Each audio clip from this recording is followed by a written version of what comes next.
তোমরা কি মনে করছো যে তোমরাই খালি ঘটনা ঘটাইবা আর আমরা ধৈর্য টর্য ধরি দেখা আমাদের কোনো চেতনা বা বোধ নাই নাকি? আছে আছে, আমাদের আছে। আমরা জানি হাউ টু ডিল, কিভাবে আঙুল বাঁকা কইরা ডিব্বার ভেতর থেকে ঘি তুলতে হয়। ওত পেতে বসে আছে 1.5 লক্ষ যোদ্ধা।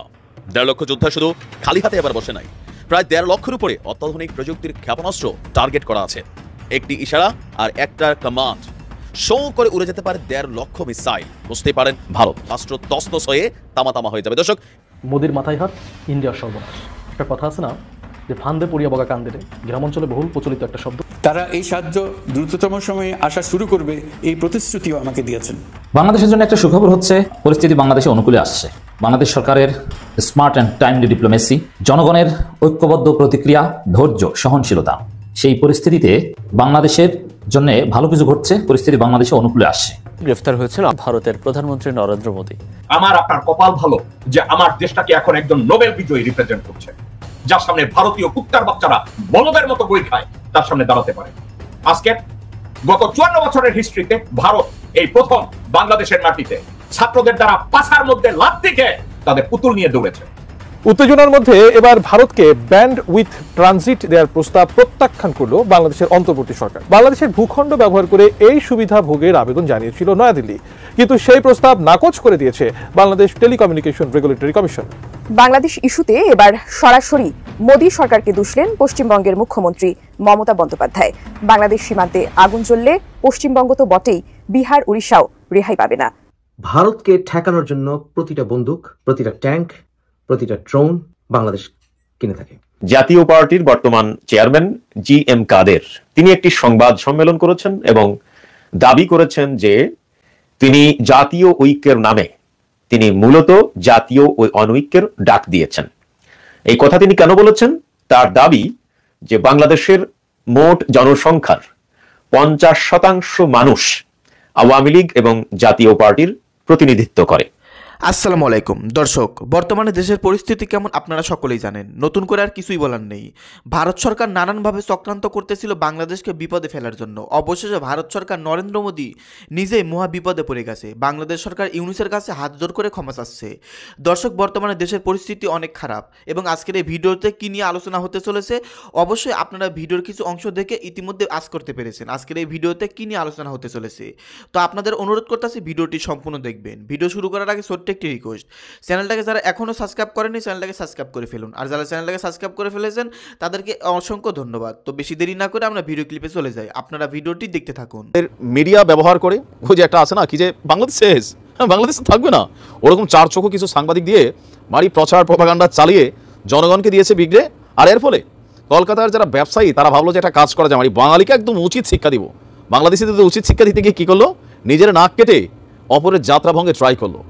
তো এখন এই জামাই আদর করার জন্য আবার এই কান্নাকাটি কি আসলে দেখেন, আমি বরাবরই বলছি যে রাজনীতিবিদদের কথার ফাঁদে পা দিবেন না, মিডিয়াতে যা আছে তাই খাবেন না, কারণ এই মুহূর্তে ভারতের মিডিয়া কোথাও না কোথাও বাংলাদেশকে অস্থিতিশীল করার ট্রাই করছে। তো সেই তো লাইনে এলেন, মাঝখানে এত কাহিনী কেন করলেন, কিন্তু এখন চাইলেই কি বিষয়টা সমাধান হয়ে যাচ্ছে? দর্শক, কলকাতার বেশ কয়েকটা কি বলে যে খুবই জনপ্রিয় এরিয়া, এই এরিয়াগুলো বেসিক্যালি বাংলাদেশের জনগণ কর্তৃক, আমরা যারা বিভিন্ন সময় ভারতে চিকিৎসা করতে চাই, আমরা কলকাতায় ভ্রমণ করতে যাই, আরও বিভিন্ন ইস্যুতে কলকাতায় যাই, তো আমরা যদি হিউজ পরিমাণ টাকা খরচ করি, লাইক প্লেন ফেয়ার থেকে শুরু করে আপনার বাস থেকে শুরু করে সেখানের হোটেল, মোটেল, রেস্তোরাঁ, হাসপাতাল, প্রত্যেকটা জায়গায় কিন্তু আমরা টাকা খরচ করি, তাই না? ফ্রিতে তো আর কলকাতা আমাদেরকে ভিসা দিচ্ছে না। তো আমরা যখন কলকাতাতে 100 টাকা খরচ করে চিকিৎসা করছি, এখন যখন কলকাতার ব্যবসায়ীরা, কলকাতার হাসপাতালওয়ালারা যখন সিদ্ধান্ত নিল, তো বাংলাদেশের তারা এই মুহূর্তে সিঙ্গাপুর, থাইল্যান্ড, তারপর হচ্ছে মালয়েশিয়া সহ বিভিন্ন জায়গায় কিন্তু যাওয়া শুরু করে দিয়েছে। আর এতে কলকাতার পর্যটন ব্যবসায় নামছে বিশাল ধস। ধারাবাহিক রিপোর্টের এবারের অংশ হচ্ছে আপনার বাংলাদেশি দর্শকদের আপনার যেই পরিমাণ কি বলে যে সেখানে অত্যাচার করা হয়েছে, নির্যাতনের ঘটনা ঘটেছে।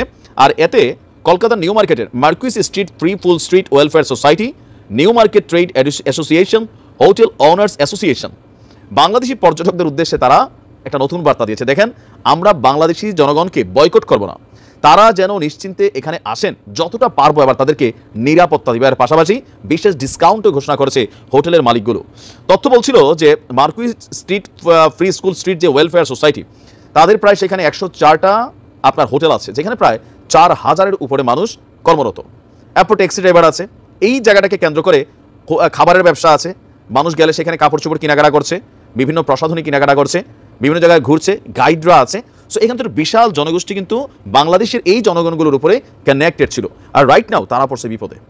মানুষগুলো কর্মহীন। আমরা বাংলাদেশ বলেন আর কলকাতা বলেন, সরকার ঘরে এসে খাবার দিয়ে যায় না। যদি আপনার পেটে খাবার না থাকে, আপনি নিজেকে চুরি করুন, ডাকাতি করুন, কর্ম করুন, আপনাকে কিন্তু পয়সা ইনকাম করতে হবে। তো এই পরিস্থিতিতে আপনার আজকে যিনি আপনার এই মার্কুইস স্ট্রিট ফুল স্ট্রিট ওয়েলফেয়ারের যিনি যুগ্ম সচিব আছেন মন্তুর সরকার, তিনি বলছেন নিউ মার্কেট মূলত বাংলাদেশ ভিত্তিক অঞ্চল, বাংলাদেশি পর্যটকদের উপর নির্ভর করে এখানকার মানি এক্সচেঞ্জ, হোটেল, পর্যটক ব্যবসা চলছে, তাই তাদের অনুপস্থিতি আমাদের এখানে প্রভাব ফেলছে।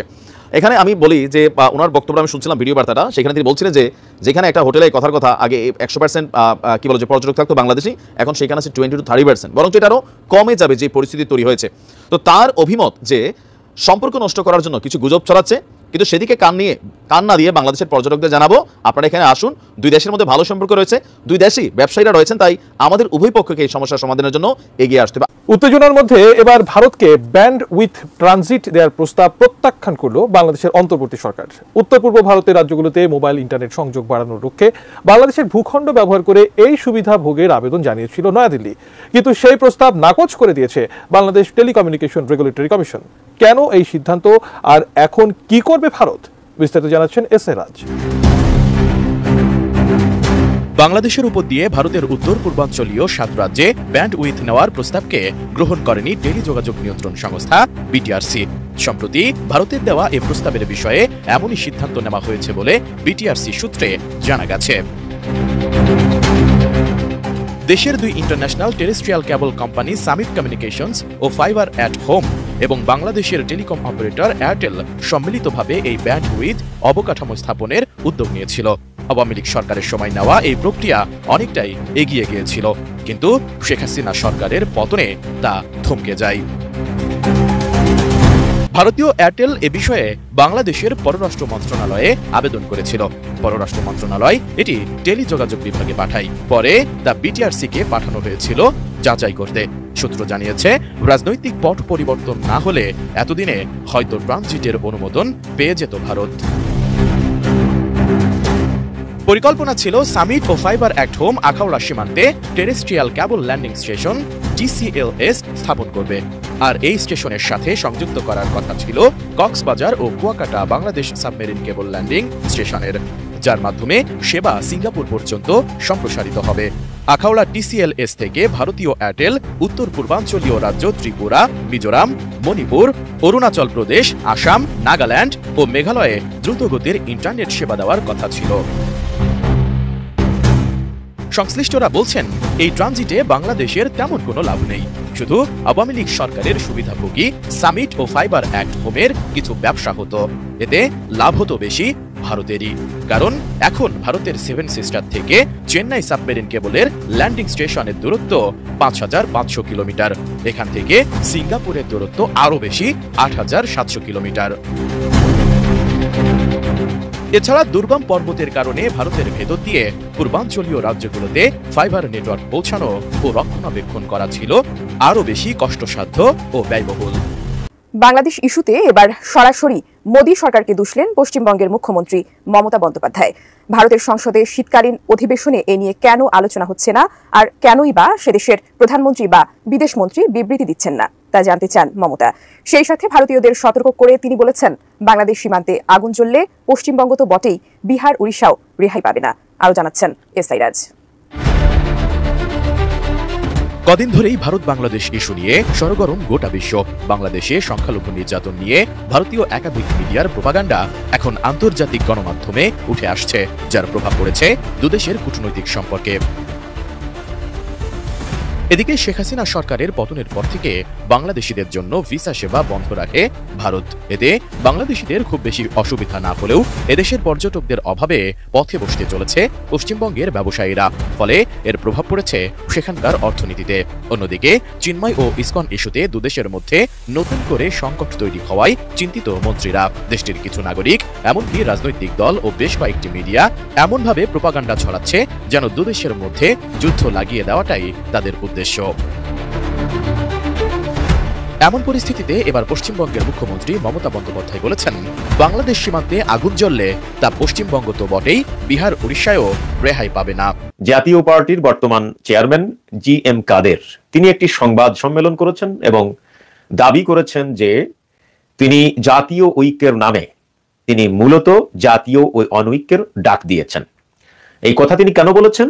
তার দাবি যে বাংলাদেশের মোট জনসংখ্যার 50% মানুষ আওয়ামী লীগ এবং জাতীয় পার্টির প্রতিনিধিত্ব করে।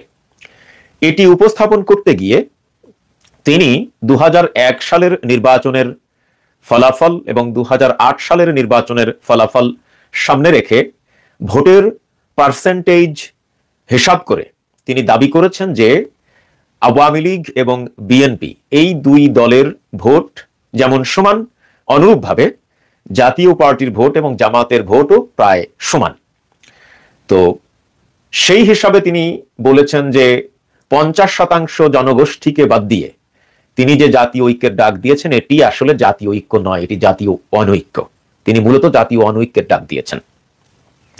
তো আসুন আমরা এই বিষয়টি নিয়ে একটু আলোচনা করার চেষ্টা করি। প্রথমত GM কাদের সাহেব যে প্রেডিকশন বা যে পরিসংখ্যান উপস্থাপন করেছেন 2001 সালের এবং 2008 সালের যে পরিসংখ্যান GM কাদের উপস্থাপন করেছেন, আজকের পরিসংখ্যানটাও কি তাই? উনি কেন 2014, 2018 এবং 2024 সালের নির্বাচনের পরিসংখ্যান সামনে আনলেন না? এই জন্য আনলেন না যে ওগুলো মানুষের সামনে উপস্থাপন করলে তার বক্তব্যে তিনি ধরা খাবেন, এই জন্য তিনি ওইটা সামনে আনেন নাই। 2014 সালে যে নির্বাচনটা হয়েছিল সেই নির্বাচনে ভোট পড়েছিল কত শতাংশ? 5%। তার মানে 2008 সালের নির্বাচনে আওয়ামী লীগ 48% ভোট পেয়েছিল একাই, জাতীয় পার্টিও ভোট পেয়েছিল 7%-এর বেশি। তার মানে জাতীয় পার্টি এবং আওয়ামী লীগ মিলিয়ে ভোটের সংখ্যা ছিল প্রায় 55%। সেই জায়গায় 2014 সালের নির্বাচনে তাদের সেই জনসমর্থন 55% নেমে দাঁড়িয়েছে মাত্র 5%। এইটা উনি বলেন নাই, কারণ বললে ওনার বক্তব্যে উনি ধরা খাবেন, এই জন্য উনি বলেন নাই। তো তার মানে কি 2014 সালে এসে 2018 সালে আওয়ামী লীগ এবং জাতীয় পার্টি মিলে ভোট পেয়েছিল 55%। 2014 সালে এসে এই দুই দলের মোট ভোট দাঁড়িয়েছে 5%। ঠিক অনুরূপভাবে 2018 সালে নির্বাচনেও আপনার এই ভোটের সংখ্যা এইরকমই ছিল, কিন্তু তারা যেহেতু রাতেই ভোট সেরে ফেলেছিল এই জন্য ওই পরিসংখ্যানটা বের করাটা আসলে কঠিন ছিল।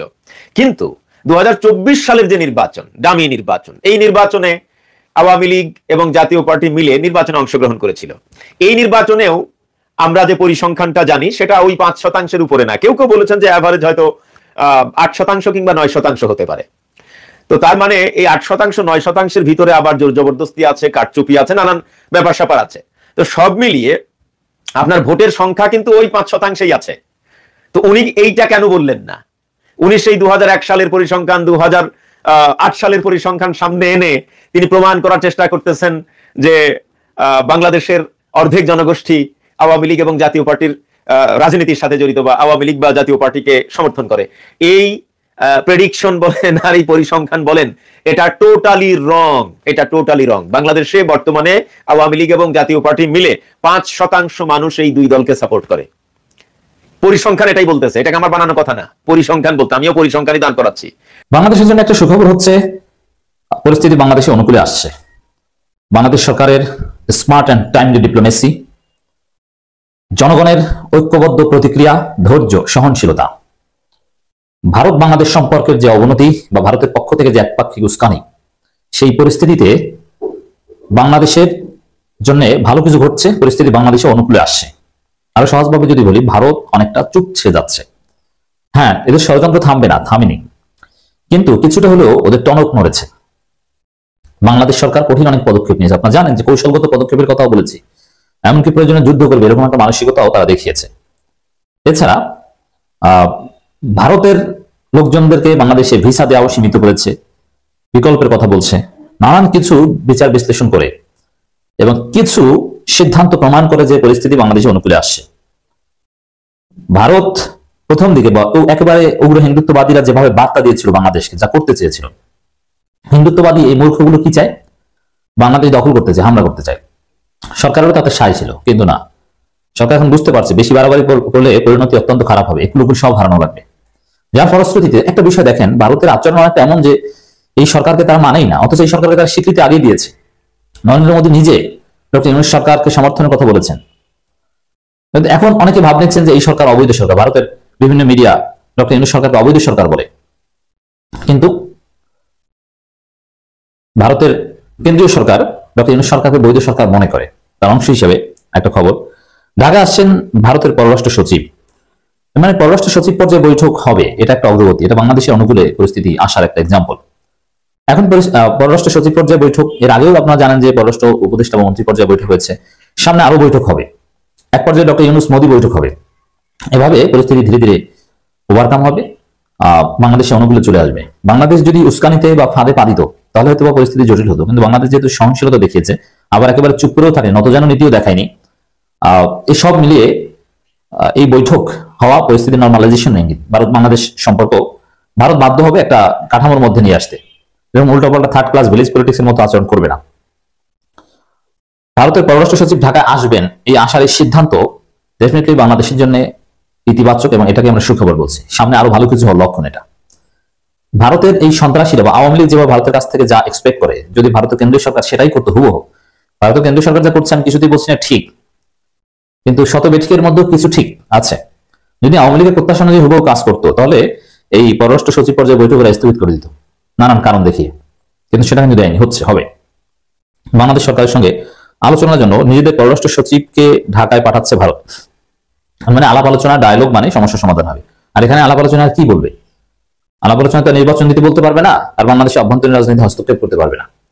বাংলাদেশ বরং আরো ভালোভাবে ভারত সরকারকে তার অবস্থান জানাতে পারবে, ভারত সরকারকে আরো চাপ দিতে পারবে ডিপ্লোম্যাটিক চ্যানেলে, এবং ভারত আরো বেশি সাবধান হবে। এটাই ঘটবে, এর বাইরে কিছু নয়। অতএব এটা ভালো আমাদের। দর্শক, আপনারা বিস্তারিত ভিডিওতে দেখতে পারলেন চাঞ্চল্যকর তথ্য। বর্তমানে আমাদের দেশের পরিস্থিতি কেমন এবং ভারত সরকার কেন নিজেই ফাঁদে পড়ে গেল। দর্শক শ্রোতা, ডক্টর ইউনূসকে ফাঁদে ফেলতে গিয়ে, ডক্টর ইউনূসকে বিপদে ফেলতে গিয়ে অবশেষে নরেন্দ্র মোদী নিজেই বিপদে পড়ে গেছে। আপনারা বিস্তারিত ভিডিওতে দেখতে পারলেন। তো এই সম্পর্কে আপনাদের ব্যক্তিগত মতামত ভিডিওর কমেন্ট বক্সে জানাবেন। ভিডিওটি এখানে শেষ করছি, দেখা হবে আবারও নতুন কোনো ভিডিও নিয়ে। সে পর্যন্ত সুস্থ থাকবেন, ভালো থাকবেন এবং আমার এই চ্যানেলের সঙ্গে থাকবেন। ধন্যবাদ, আল্লাহ হাফেজ।